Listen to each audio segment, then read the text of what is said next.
I work with patients with neuropathic pain in the clinic, and actually I see only patients with neuropathic pain. And in the last couple of years I focused on the non-neuronal cells because clinicians forget these cells, and I think they play really a key role in neuropathic pain, and I think we should rename neuropathic pain in gliopathic pain. So the proof of the concept for the non-neuronal cells play a pivotal role in neuropathic pain. We all know from the textbooks that we all focus on the neurons. And you always read patients with chronic pain have irritated nervous system.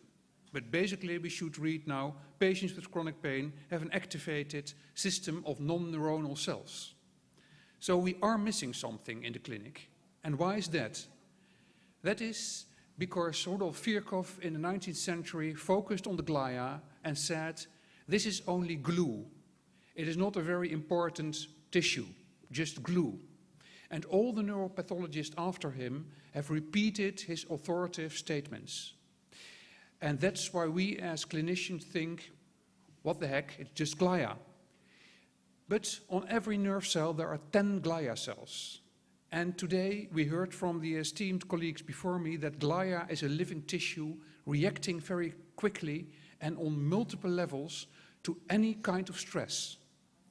So there is an equation missing in the way we treat our patients in the clinic.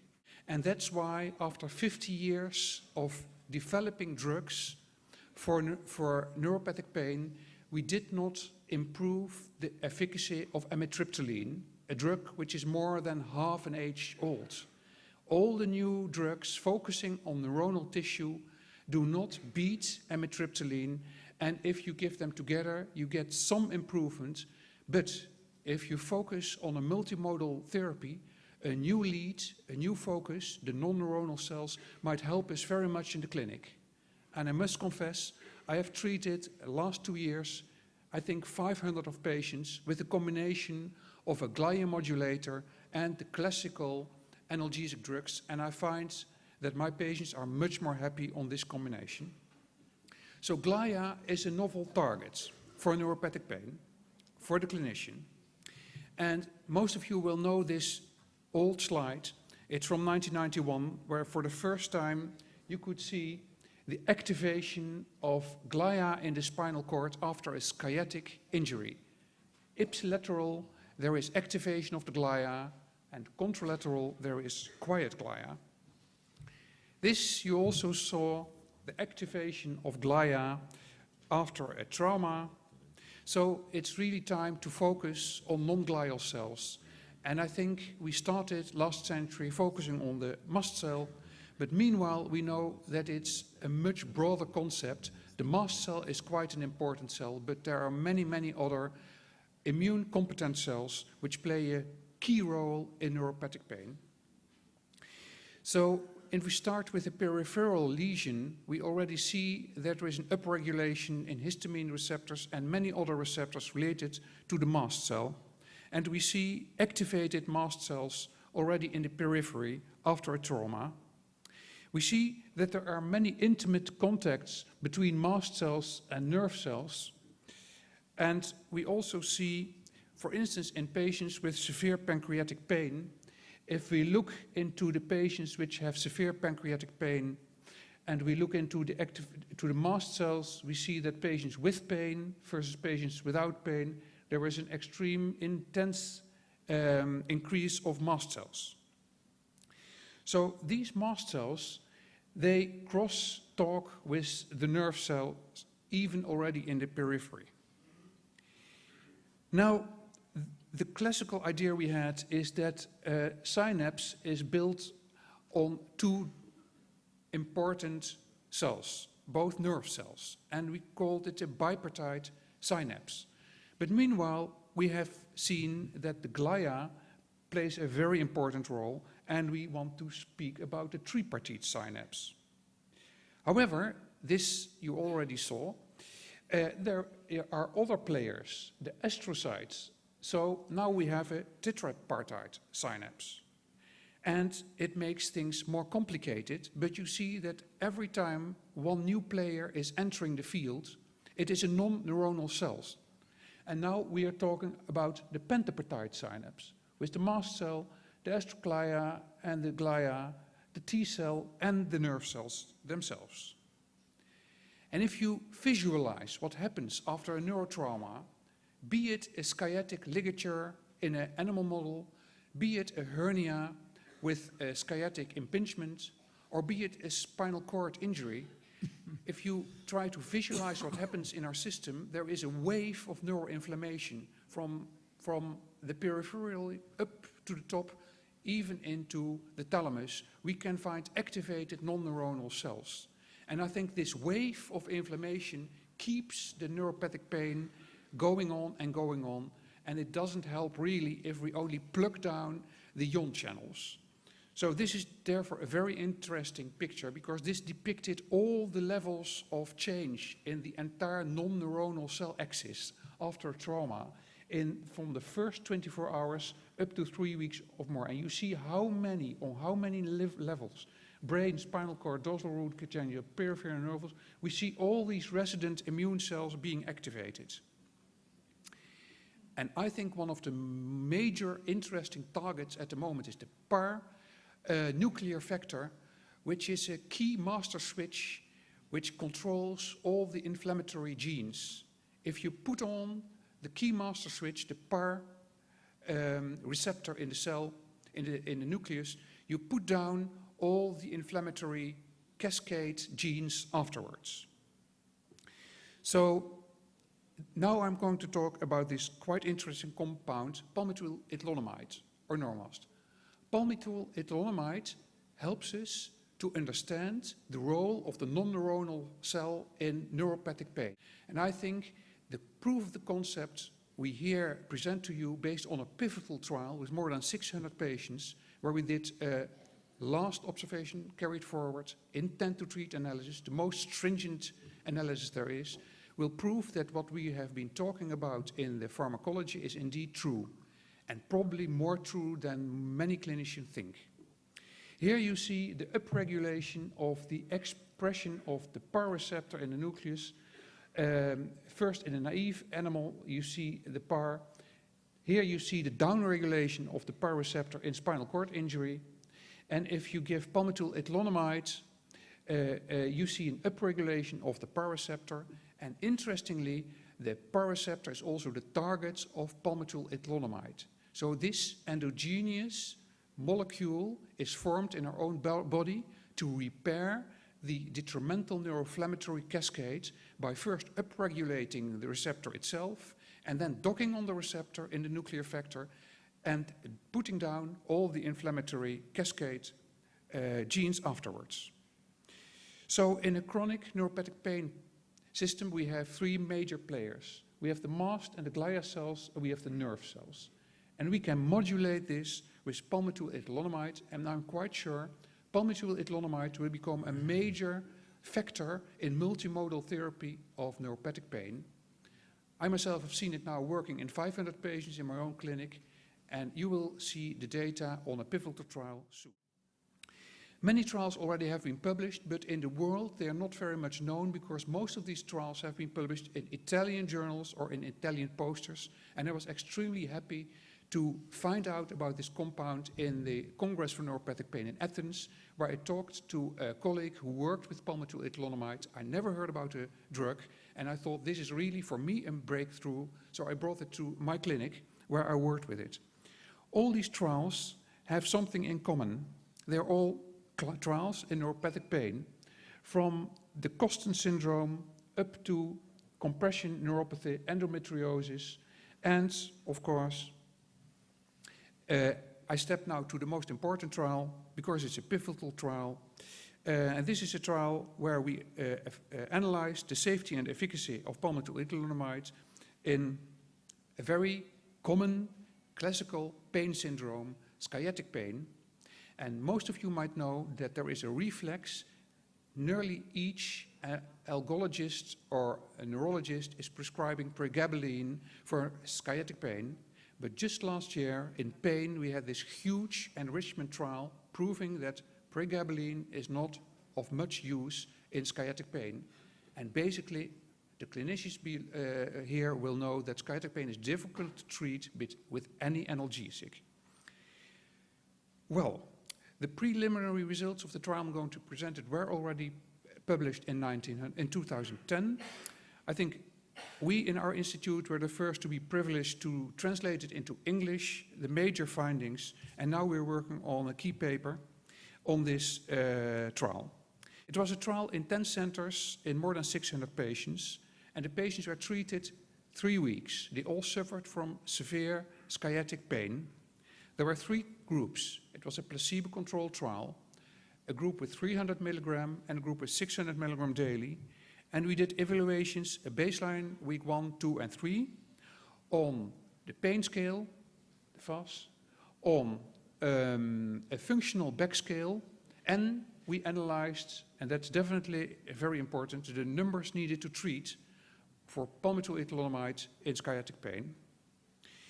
So the primary endpoint was, as always, the pain score, and the secondary were what I just mentioned.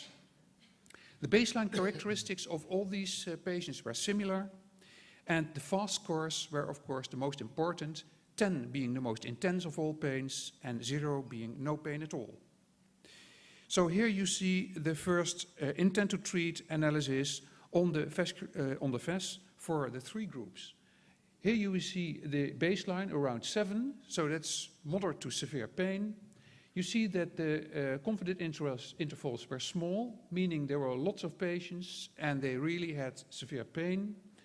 The blue line is what happened in the patients group which didn't get any active drug, the placebo. This line is the 300 milligram and this is the 600 milligram line. I'm a clinician and I'm a pharmacologist. I'm always very happy when I see this graph because it's a dose response. And in animal models, it's relatively easy to find dose response, but in human trials, it's not very easy at all. So in a pivotal trial with so many patients, to find a dose response helps to be sure that this is not a by accident finding. So here you see the absolute bars in 1 week, 2 weeks, 3 weeks after treatment. You see that the highest dose group had the highest reduction on the pain score and the placebo the lowest reduction. And you see there is confidence intervals are small. This is significant better than placebo. 600 milligram is significant better than 300 and 300 is significant better than placebo. So pain is nice, but how does this translate to the patient? It's functioning. Is he able to go to work again? Can he move better? Well, the Roland Morris questionnaire is a very important questionnaire to analyze the functionality of the patient, and it's very sensitive over time for patients with low back pain. And there are many questions, and those questions are all very simple and straightforward, focusing on functionality. Like, I stay home most of the time because my back. Well, you know, if you stay home, you can't work. So this is already the most important question to be answered if you want to make a pharmacoeconomic analysis. If we look at the functional scale, then we see the same picture emerges. We see that after 3 weeks, the highest dose group had a clear improvement in functionality compared to the 300 milligram. And again, the 300 milligram had a clear significant improvement over placebo in functionality. Then we looked at numbers needed to treat. You know how important this is. We, as a clinicians, do not often say to our patients what's exactly the numbers need to treat, because if we say this, I'm quite sure patients will say to us, really, then I don't need that drug. The numbers needed to treat, for instance, of capsaicin, local, topical, cream is 8. Meaning, in a patient with neuropathic pain, you have to treat 8 patients in order to help just 1 having a decrease of 50% pain reduction or more. 7 patients you treat in vain, and they only have side effects. So, a number needed to treat of 10 means that 10 patients has to be treated in order to have 1 patient which is a responder.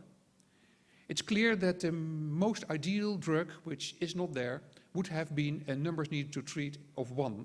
Every patient will respond. In pharmacoepidemiology, we say that if there is a number needed to treat of 10, then it's already an acceptable drug. For neuropathic pain, I would say the cutoff is around 8. Capsaicin we can give, but we all know in the clinic that it's not a very easy drug to administer because there's so many non-responders. So we did an additional analysis on this big group of patients, and we looked for 15% reduction on pain, 30% reduction on pain, 50% reduction, and 70% reduction on pain. It will all be in the final paper.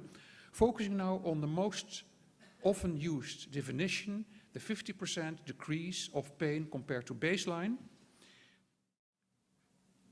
Here we see I focus now on the week 3. We see the numbers needed to treat of the 300 milligram is around 6, which is already acceptable in neuropathic pain, especially if the side effect profile is very favorable, which actually it is. And here we see the numbers needed to treat on the red bar of the 600 milligram. After 2 weeks, we already have a number of needed of 3, meaning 3 patients treated, 1 patient a response. After 3 weeks, we see that on every 2 patients treated, 1 response. This is a very, very good numbers needed to treat. You have to understand that the pregabalin data showed in a neuropathic overall group of patients a numbers needed to treat for the highest dose group, and most of patients really suffer from side effects, of 3.8. And here you have the Bandelier leak of numbers needed to treat for pregabalin. And you see in the various neuropathic pain syndromes, numbers needed to treat varying from 3 up to 20 with a spreading. And this is palmitoylethanolamide in sciatic pain. So in the leak, it's the best. And the focus is non-neuronal. About the tolerability, and this is one of the reasons why the numbers needed to treat for palmitoylethanolamide is so low. The side effects are nearly absent. There are no clinical relevant side effects and no dropouts due to side effects. There were dropouts in placebo, 6 patients, probably because the placebo didn't work. There were 3 dropouts in 300 and only 1 dropout in 600 milligram. So the good reason is that we have now a non-neuronal target and a non-neuronal drug, palmitoylethanolamide, which has a numbers needed to treat of 2, and who has been proven in this trial and in many other trials to be very safe to administer, with virtually no side effects and no dose-limiting side effects. All the patients I see in my clinic are complaining already on 300 milligram pregabalin that they are dizzy, that they feel like a zombie. I've never heard this from any patient I treated with palmitoylethanolamide, and that's around 500 patients now. So the other reason for the high numbers, for the low number needed to treat of palmitoylethanolamide, this is a mistake, of course, is that there was a low placebo response. These patients, only 16% were responders on placebo, meaning that they had a real, clear somatic pain syndrome. So the conclusion of the study was, in this pivotal placebo-controlled trial, 600 milligram is more effective than 300 milligram per day, and 600 milligram again is better than 300 milligram per day. The numbers needed to treat is best in the league of analgesics, less than 2, very few dropouts. So on our website of our institute, we have depicted many patients and interviews with patients suffering from sciatic pain, diabetic pain, chronic idiopathic axonal pain, and interviews these patients on the effect of palmitoylethanolamide. And given all together, I say that palmitoylethanolamide is actually opening an entire new era of treating pain, because it has a very good numbers needed to treat, a very good tolerability. This trial definitely is proof of principle for non-glial cell targets. In 2010, there was a huge congress in the States focusing on non-neuronal targets, and there they said there is still no proof of principle because the pentoxifylline trial, which is a TNF-alpha blocker, was negative. I think we're now living in 2011. With this analysis, we can really say that this proves that the pharmacologists have done their work in a very good way, and that indeed the glia is a major target for treating neuropathic pain, most probably based on the fact that palmitoylethanolamide in this trial is a ligand for a nuclear receptor switching off the whole neuroinflammatory cascade. We see good efficacy, we see few side effects. We didn't see in the clinic any interactions. You can give it on top of each analgesic, and also in elderly patients there are no troublesome side effects. So I want to thank you for listening to me, inviting me here. I want to thank the colleagues, statistician who helped us with the analysis, and my colleague, physician who helped us with the analysis, all the investigators of this trial, and the staff of APTech making this analysis possible. Thank you very much.